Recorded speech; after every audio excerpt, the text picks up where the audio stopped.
जय श्री राम। शंखनाद में आपका स्वागत है। राहुल गांधी इधर अपना चेहरा चमकाने में लगे हैं और उधर कर्नाटक कांग्रेस में घमासान मचा हुआ है। पहले तो कैबिनेट विस्तार ही नहीं हो रहा था। राहुल गांधी विदेश गए हुए थे, 15-20 दिन वहां पर मौज मस्ती करके आए। अब उनके बिना तो यहाँ पर विस्तार होता नहीं। अब जब कैबिनेट में संख्या बढ़ रही है, विस्तार हुआ है, तो ऐसा झगड़ा चल रहा है कि नाम आने के बाद शपथ से पहले ही दो मंत्री बदल गए, इस्तीफे हो गए और तय ही नहीं हो पा रहा है कि अब कितनों को कैबिनेट में जगह देनी है।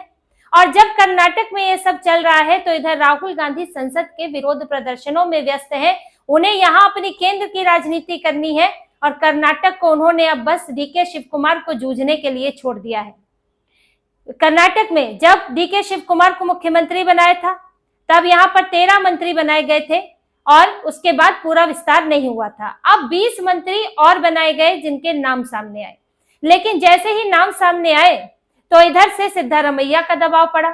सिद्धारमैया ने अपना खेल खेलना शुरू किया और डीके शिव कुमार को दबाव में दो मंत्रियों को बदलना पड़ा और फैसला नहीं हो पाया है कि अब जहां 20 की लिस्ट थी कि अब 19 रह गए हैं कि पूरे 20 किए जाएंगे, इसको लेकर उलझन बनी हुई है। इसमें गायत्री शांतेगौड़ा जो एमएलसी भी है, अब उनका भी मंत्री पद के लिए नाम था और उसमें कहा जा रहा है कि सिद्धारमैया ने उन्हें कहा था कि उनका नाम इसमें होगा, लेकिन डीके शिव कुमार ने उन्हें शपथ के लिए नहीं बुलाया। उनके नाम को लेकर सबसे ज्यादा कंफ्यूजन है।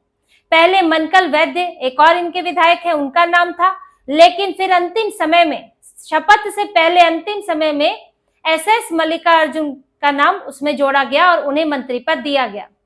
अब इसके बाद जहां पहले विरोध था, जिनका नाम नहीं था वो तो विरोध कर रहे थे, उनके कार्यकर्ता भी कर रहे थे, लेकिन अब जिनका हटा दिया गया है वो और विरोध कर रहे हैं कि ये तो और बेइज्जती की बात है कि पहले आपका नाम आ गया, सार्वजनिक हो गया और उसके बाद नाम कट गया है। और सिर्फ इतना ही नहीं है, दो इनके विधायक इस्तीफा दे चुके हैं, इस्तीफे की पेशकश कर चुके हैं और उनका कहना है कि हमें वरिष्ठ नेता है, लेकिन उसके बावजूद भी हमें मौका नहीं मिला। इनके विधायक यशवंत राव गौड़ा, बेलूर गोपाल कृष्णा, इन दोनों ने इस्तीफा दे दिया है, पेशकश की है और कहा है कि हमको मौका नहीं मिला तो अब फायदा क्या है। ये अपना दबाव बना रहे हैं। इसी तरह से एक और वरिष्ठ नेता है टीबी जयचंद, उनका भी यही कहना है कि इतने समय से पार्टी में है, वरिष्ठ नेता है, लेकिन मौका नहीं मिल रहा है, मंत्री पद नहीं मिल रहा है। तो वैसे तो एक अनार 100 बीमार की स्थिति तो है ही, लेकिन उससे ज्यादा समस्या यह है कि कौन से गुट का आएगा। सिद्धारमैया गुट के आएंगे कि डीके शिव कुमार के आएंगे। अगर सिर्फ डीके शिव कुमार के हाथ में बात होती तो झगड़ा उतना नहीं होता।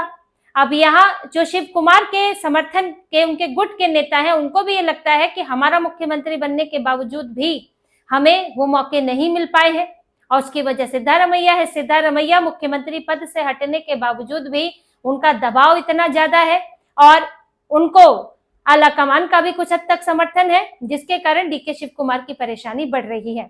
अब जब इतनी फजीहत हो गई, इस तरह से विरोध हो रहा है और डीके शिव कुमार को अकेला छोड़ दिया गया है, तो उन्होंने ये कहा गुस्से में आकर कि अब जो भी इस्तीफा देना चाहता है उसका इस्तीफा तुरंत मंजूर होगा। शांत करने का एक उन्होंने यही तरीका निकाला कि दबाव बनाकर, डराकर शांत कराया जा सके। लेकिन इस वक्त कर्नाटक में स्थितियां शांत होने वाली है नहीं। यहाँ पर मंत्री पद का झगड़ा भी है, यहाँ पर उप मुख्यमंत्री का भी झगड़ा है। पहले तो मंत्री पद के लिए राहुल गांधी हटाना ही नहीं चाहते थे सिद्धारमैया को, लेकिन अब क्योंकि डीके शिव कुमार ने जिस तरह से उनकी तरफ से धमकियां या कहे कि एक तरह का दबाव बनाया गया और जबरदस्ती राहुल गांधी को यह फैसला लेना पड़ा और डीके शिव कुमार को मुख्यमंत्री बनाया। लेकिन उसके साथ झगड़ा चला कि उप मुख्यमंत्री कौन बनेगा। अब उसके लिए सिद्धारमैया के बेटे का नाम भी था, यहाँ से प्रियांक खड़गे भी रेस में थे और फिर जी परमेश्वर, वो तो मुख्यमंत्री बनना चाहते थे, तो जी परमेश्वर को उप मुख्यमंत्री बनाया।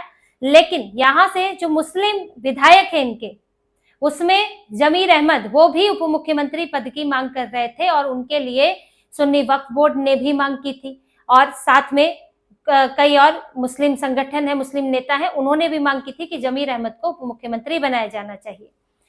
पर अब डिप्टी सीएम तो सिर्फ जी परमेश्वर बने और जमीर अहमद को मंत्री पद दे दिया गया, 3 मुस्लिम मंत्री बनाए गए। तो अब विरोध वहां से भी हो रहा है कि हमें उप मुख्यमंत्री का पद चाहिए। मुस्लिम संगठनों की तरफ से भी इस बात को लेकर एक असंतोष है कि अगर कांग्रेस को पूरा सपोर्ट मिलता है हमारी तरफ से, तो फिर हमारे नेता को या मुस्लिम समुदाय के नेता को उप मुख्यमंत्री क्यों नहीं होना चाहिए। सुन्नी वक्फ बोर्ड ने तो सीएम पद तक की मांग कर डाली थी। तो कई फ्रंट खुले हुए हैं कर्नाटक के अंदर, और इधर आला कमान को देखे तो लगता है कि कोई इनको चिंता ही नहीं। यहां से जो कर्नाटक में चल रहा है उसे लेकर केंद्र में राहुल गांधी की तरफ से या मल्लिकार्जुन खड़गे कोई एक्टिविटी नहीं है। सारी एक्टिविटी संसद को केंद्र में रखकर है, चाहे सीजेपी का प्रोटेस्ट है, सीजेपी के बाद जो नीट को लेकर मामला या धर्मेंद्र प्रधान को लेकर मामला, ये अभी तक उससे बाहर नहीं निकले। फिर अब इन्होंने राम मंदिर के चढ़ावा को लेकर इन्होंने शुरू कर दिया है। तो ये पूरा राहुल गांधी की अभी राजनीति सिर्फ खुद को केंद्र में रख के पार्लियामेंट तक इनका चल रहा है कि रोज आओ और विरोध करो और वहीं पर अपनी छवि चमकाओ। लेकिन कर्नाटक में अगर यही हालात रहते हैं, जिस तरह से विरोध पनप रहा है, क्योंकि यहाँ हर समुदाय, अलग अलग समुदाय कांग्रेस से असंतुष्ट नजर आ रहा है। मंत्री पद को लेकर तो हंगामा है। अब जी परमेश्वर को भले ही उप मुख्यमंत्री बना दिया, लेकिन सिद्धारमैया ओबीसी समुदाय से थे, कुरुबा समुदाय से थे, और ओबीसी समुदाय को कोई डिप्टी सीएम के पद पर किसी को नहीं रखा गया है। इसीलिए सिद्धारमैया के बेटे का नाम भी आ रहा था कि आप जो है एक बैलेंस बनाएं, क्योंकि आपने लिंगायत समुदाय से या एक सवर्ण समुदाय से आपने बना दिया डीके शिव कुमार को, आपने ओबीसी या फिर दलित ओबीसी को अपने संतुलित करने के लिए दलित जी परमेश्वर को बना दिया उप मुख्यमंत्री, लेकिन यहाँ पर ओबीसी समुदाय से कोई नहीं है और फिर मुस्लिम समुदाय भी है। और वहां से भी समस्या ये है कि भाई आपको कांग्रेस को सपोर्ट मिलता है, भले ही वहां पर मुस्लिम लीग भी है, वहां पर एसडीपीआई भी है, लेकिन उसके बावजूद भी बीजेपी के विरोध में पूरा सपोर्ट कांग्रेस के पास रहता है। तो ये अगर इन चीजों को डील नहीं किया गया, इस असंतोष को डील नहीं किया गया, और सिर्फ इससे तो काम नहीं चलेगा कि अगर कह देंगे कि इस्तीफा मंजूर कर लिया जाएगा, कोई भी इस्तीफा देगा, भले ही कोई इस्तीफा ना दे, लेकिन अगर आपकी पार्टी में रहकर भी असंतोष रहता है, विरोध रहता है, तो वो आने वाले समय में, चुनाव के समय में उससे गुटबाजी बढ़ती है। क्योंकि डीके शिव कुमार ने भी इस्तीफा नहीं दिया था, लेकिन वो मुसीबत बन गए थे राहुल गांधी के लिए, कांग्रेस के लिए।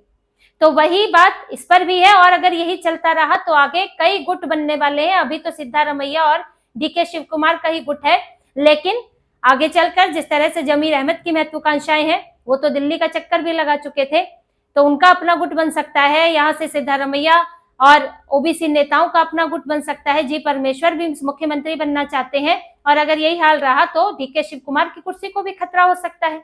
और सिद्धारमैया तो पहले ही इस बात की नाराजगी में है कि उनको समय से पहले हटाया गया, तो डीके शिव कुमार भी अगर समय से पहले हट जाएंगे तो इसमें इनका सिद्धारमैया गुट की सफलता ही होगी। तो ये सब झगड़े के बीच में कांग्रेस की जो बची हुई सरकार है वो इस मुख्यमंत्री के साथ चल पाएगी, ये भी मुश्किल लग रहा है। तो चुनाव आते आते यहाँ पर कई मुख्यमंत्री, कई गुट यहाँ बनते हुए दिख रहे हैं, और राहुल गांधी जिस तरह से अपने में व्यस्त है, तो इसका परिणाम कर्नाटक चुनाव में कांग्रेस को भुगतना पड़ेगा। तो इसी तरह की और खबरें और विश्लेषण आपके लिए लाते रहेंगे। हमसे जुड़े रहिए, सब्सक्राइब कीजिए, कमेंट कीजिए। बहुत बहुत धन्यवाद। जय श्री राम।